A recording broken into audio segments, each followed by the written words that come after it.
Hello everyone, welcome back to my YouTube channel. I am Shrey Singla and I am currently in third year pursuing my MBBS from Government Medical College and Hospital, Chandigarh.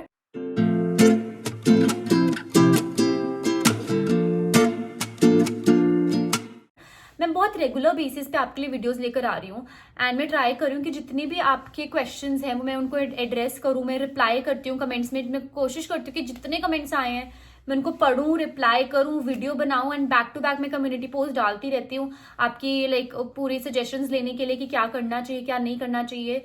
मैंने अभी तक burnout कैसे handle करना है, stress कैसे handle करना है, time table, backlogs वगैरह, या फिर लास्ट 6 मंथ स्ट्रैटेजी डाली थी। तो मैंने काफ़ी चीज़ें अब डाल दी हैं। You can check out my channel for that. And अभी कुछ 4 मंथ्स रह गए हैं एंड ऑल यू नीड इज कि हाँ अब कैसे करना है कि 4 मंथ है, 4 मंथ्स हैं, अब इतना ज़्यादा सिलेबस है, 11th है, 12th है, बोर्ड्स आ रहे हैं, प्री बोर्ड्स अभी होके हटे होंगे, ठीक है। तो इतना ज़्यादा स्ट्रेस होता है, तो वो कैसे मैनेज करना है, लास्ट 4 मंथ स्ट्रैटेजी क्या होनी चाहिए वो मैं इस वीडियो में बताऊंगी। सबसे पहले नंबर 1 मैं पॉइंटर्स देती जाऊंगी। सबसे पहले नंबर 1 कंसिस्टेंसी होनी चाहिए। ये 4 मंथ्स जितना हार्डवर्क लगा सकते हो, जितना कंसिस्टेंट रह सकते हो उतना रहो। बिकॉज पता है हम पूरे साल लगे रहते हैं, मैंने देखा है पूरे 2 साल जी जान से लगे रहते हैं। लास्ट में आके मैंने अपनी पिछली वीडियो में भी एड्रेस किया था, लास्ट में कितना बर्नआउट हो जाता है कि भाई और नहीं हो रहा, बस यार इतनी ही हिम्मत थी, हो गया।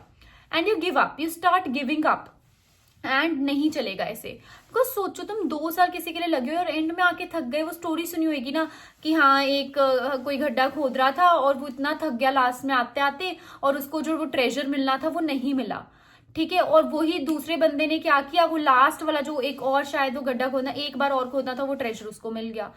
तो ये बहुत आई नो मैं स्टोरीज बहुत थोड़ी बच्चों वाली बता रही हूँ, बट एक इससे ना हर चीज से एक लेसन मिलता है कि एंड में आके कभी नहीं हार माननी चाहिए। क्योंकि क्या पता वो आपका ट्रेजर, वो आपका जो नीट की वो गवर्नमेंट सीट है, नीट के बाद जो आपको मिलने वाली थी, वो आपको मिलते मिलते रह जाए क्योंकि आपने गिव अप कर दिया एंड मोमेंट। बिकॉज मेरी भी स्टोरी यही थी ना कि मैं पूरे 2 साल कभी भी 600+ स्कोर नहीं किया था।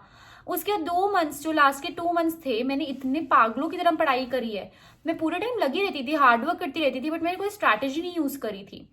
तो वही जिसकी वजह से मेरा कभी 600+ नहीं आया। तो you have to be consistent, hard work डालते रहना है, कॉन्स्टेंटली लगे रहना है। एंड बस 4 मंथ्स की बात रह गई and then you will be in your dream medical college, government medical college. And जितनी भी मेहनत होती है वो पूरी सक्सेसफुल हो जाती है। तो कंसिस्टेंट रहो, हार्डवर्क करते रहो। Number 2 believe in your self. कभी ऐसे नहीं करना कि कंपैरिजन आ जाता है ना कि दूसरा ज्यादा नंबर लेकर आ रहा है, मैं कम नंबर लेकर आ रही हूँ या आ रहा हूँ, तो नहीं हो पाएगा, ऐसे नहीं होगा, वो टॉपर बन जाएगा, मैं पीछे रह जाऊंगा एंड ऑल दैट। वो सब नहीं, बिलीव इन योरसेल्फ, कर लोगे, मेहनत कर रहे हो जाएगा।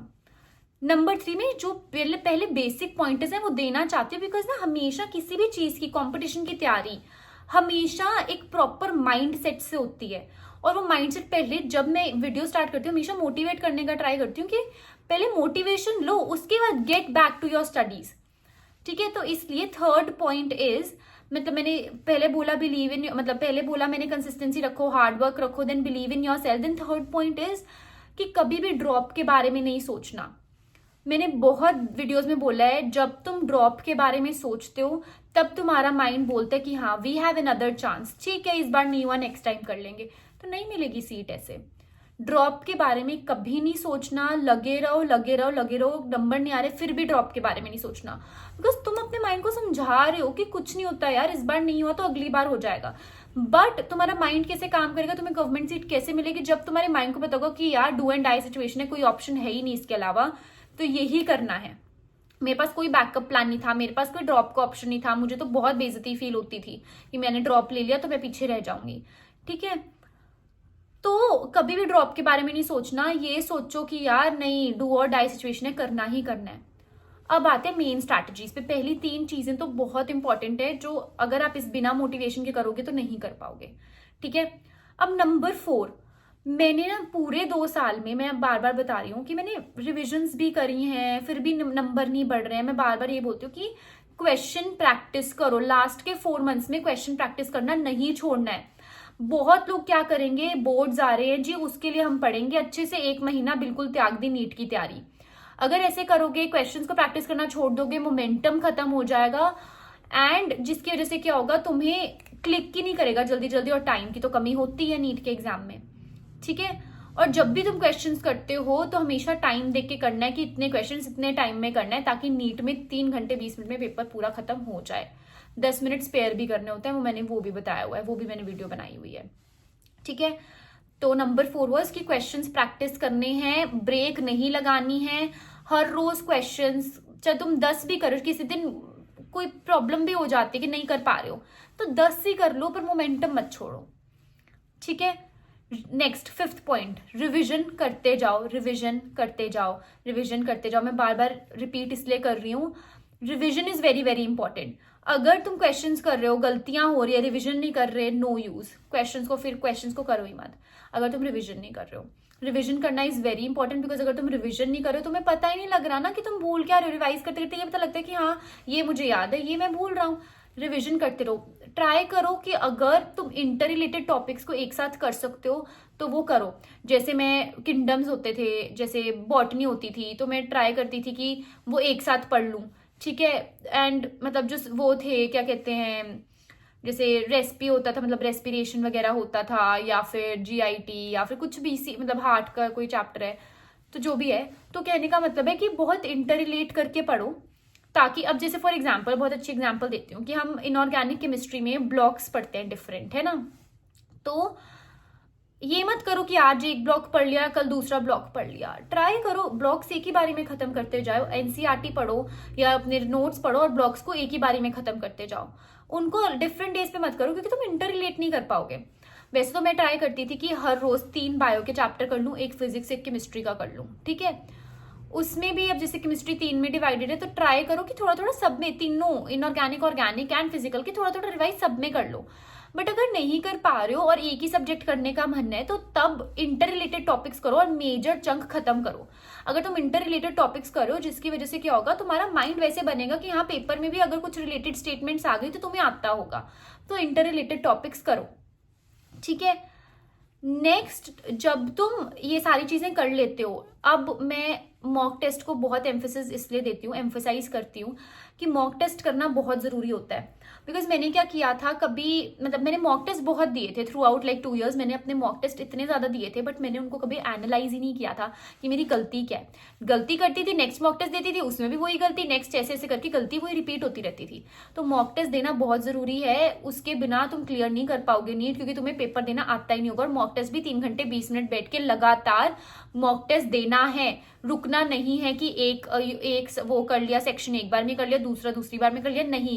खाना नहीं है बीच में, कुछ पीना नहीं है, तुम आराम से बैठो स्टडी टेबल पे, मॉक टेस्ट दो 3 घंटे 20 मिनट का। मम्मी पापा को कह दो कमरा बंद कर दो, तब तक नहीं मैं बाहर निकलूंगा या निकलूंगी, ठीक है। तो मॉक टेस्ट दो, एनालाइज करो and make a mistake notebook.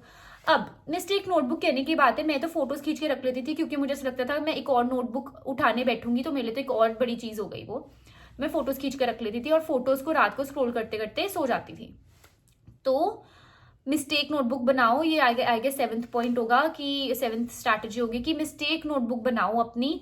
After you are over with your mock test, analyse your mistake, then mistake notebook बनाओ या फिर फोटोज खींच के रखो और हर रोज रात को उसको पढ़ के सो। अब मैंने आज एक मॉक टेस्ट दिया, मेरी गलतियां हुई, मैंने रात को पढ़ ली। कल एक मॉक टेस्ट दिया, उसकी गलतियां हुई, तो पहले आज वाले मॉक टेस्ट की गलतियां देखनी, फिर नेक्स्ट पे।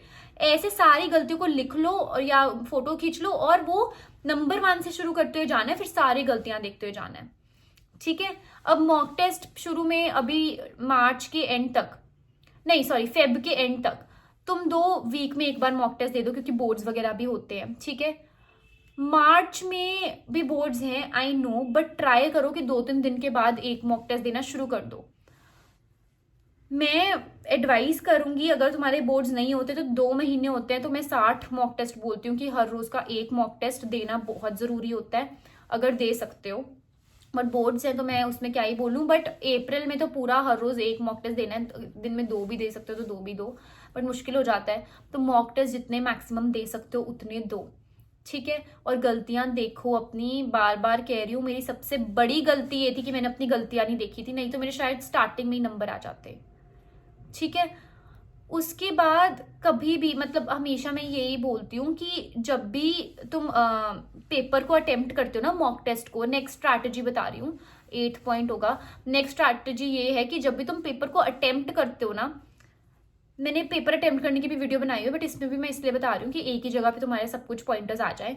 जब भी तुम पेपर को अटेम्प्ट करते हो सब्जेक्टिव वे में, फिजिक्स के फॉर्मूला, मतलब जब फिजिक्स का कोई क्वेश्चन है, केमिस्ट्री का है, पूरा न्यूमेरिकल है, लिखो प्रॉपर फॉर्मूला, फिर उसमें वैल्यूज पुट करो ताकि कोई गलती का चांस ना बचे, सिली मिस्टेक ना हो। और अगर तुम्हें कोई क्वेश्चन में कंफ्यूजन है और तुम्हें कुछ आइडिया नहीं है, अनअटेम्प्टेड छोड़ दो, नेगेटिव नंबर मत लेकर आओ उधर, 1 नंबर और कम हो जाएगा तुम्हारा। ये एक और स्ट्रैटेजी है, बहुत इंपॉर्टेंट स्ट्रैटेजी है, बहुत इंप्रूवमेंट आएगी पेपर में, ठीक है। And that was all, most of it यही चीजें थी। एंड कभी भी मतलब हिम्मत मत हारना यार, अब एंड मोमेंट आके बर्नआउट होता है ना, रेस्ट कर लो, थक गई हो रेस्ट कर लो, बट डोंट गिव अप। ये भी वन ऑफ द स्ट्रैटेजीज में लेके चलो कि अगर बर्नआउट हो रहा है तो ठीक है, रिलैक्स करो, that is a strategy to basically play with your mind कि हाँ अब तो मैं नहीं गिव अप करा, मैं तो बस रिलैक्स कर रहा हूँ। रिलैक्स एक बार करोगे उसके बाद सब कुछ ठीक हो जाएगा, वापस से शुरू हो जाओ, बस डोंट गिव अप। बहुत अच्छी लाइफ है मेडिकल कॉलेज में, अभी भी आके पढ़ना पड़ता है। मेरे MBBS के एग्जाम्स थे सेकंड प्रॉफ के, सेकंड ईयर के, मैं पागल हो गई थी पढ़ पढ़ के, बट उतना ही इंजॉय किया मैंने, पूरा साल मैंने फेस्ट में इंजॉय किया है, एंड घूमी फिरी हूँ, पूरा खाया पिया ऐश किया लिटरली।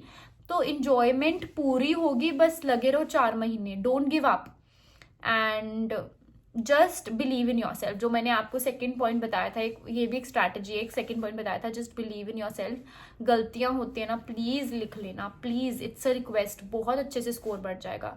और उसको बार बार रिवाइज करना है, पेपर अटेम्प्ट अच्छे से करना है, ठीक है। और बैठो 3 घंटे 20 मिनट बैठो ताकि तुम्हें पेपर अटेम्प्ट करना आए, ठीक है। टाइम स्पेयर करो, मतलब 3 घंटे 20 मिनट का पेपर है तो 3 घंटे 10 मिनट में करने की कोशिश करो ताकि 10 मिनट एक्स्ट्रा बचे, ताकि तुम उसको मतलब जब भी मतलब तुम पेपर देने जाते हो तो बहुत मतलब सिग्नेचर्स लेने आते तो वो स्पेयर करना चाहिए। और एक और चीज़, एक इम्पॉर्टेंट पॉइंट है कि OMR भरने में बच्चे बहुत गलती करते हैं। तो अभी हमारे पास OMR तो होती नहीं है, तो तुम क्या कर सकते हो कि जब तुम कोई क्वेश्चन अटेम्प्ट कर रहे हो ना, तो एक शीट ले लो और उस पर लिखो 1 का ये है, 2 का ये है, 3 का ये है। उसमें तुम्हें ये भी पता लग जाएगा कि OMR कितने टाइम में फिल हो पा रही है, एंड तुम कोई गलती तो नहीं कर रहे OMR फिल करने में, ठीक है। All the best, keep it up, अच्छे से हो रहा है। आई नो तुम लोग बहुत मेहनत कर रहे हो और करते जाओ। अगर मन नहीं लग रहा, मन लगाओ, ठीक है। तुम अपने लिए ही, तुम एक अच्छी लाइफ अपने लिए ही बना रहे हो, किसी और के लिए नहीं बना रहे हो। जब उसके बाद तुम्हें रिस्पेक्ट मिलेगी, इतना एंजॉय करोगे, तुम्हें साइंस, ह्यूमन बॉडी के बारे में पता लगेगा, तुम्हें बहुत इंटरेस्टिंग लगने वाला है, आई कैन अश्योर यू। तो मन नहीं लग रहा, मन लगाओ, वो कोई और नहीं कर सकता तुम्हारे लिए। मैं तुम्हारे लिए सोल्यूशंस लेकर आ सकती हूँ, तुम अगर कुछ गलती कर रहे हो वो बता सकती हूँ, ठीक है। तो मैं ट्राई भी करती हूँ कि जितने वीडियोस बन सकते हैं तुम्हारे कमेंट्स पे मैं बनाऊं, पर मन नहीं लग रहा का सोल्यूशन मेरे पास नहीं हो सकता, वो मन तुम्हें खुद लगाना पड़ेगा। 3 घंटे 20 मिनट नहीं बैठा जा रहा तो बैठना पड़ेगा, वही मैं कह रही हूँ ना। अगर तुमसे अभी नहीं बैठा जा रहा, नीट में कैसे बैठोगे, और वो ही प्रैक्टिस से होगा, ठीक है। All I want is just believe in your self and हो जाएगा। All the best. एंड मैं बस बहुत रेगुलरली पोस्ट करी हूँ, नेक्स्ट वीडियो भी बस मैं कुछ 1-2 दिन में डाल दूंगी, and that will be on how to analyse your mock test, ठीक है। एंड MBBS के सोर्सेज, चलो वो भी मैं डाल दूंगी with time. Okay, so all the best.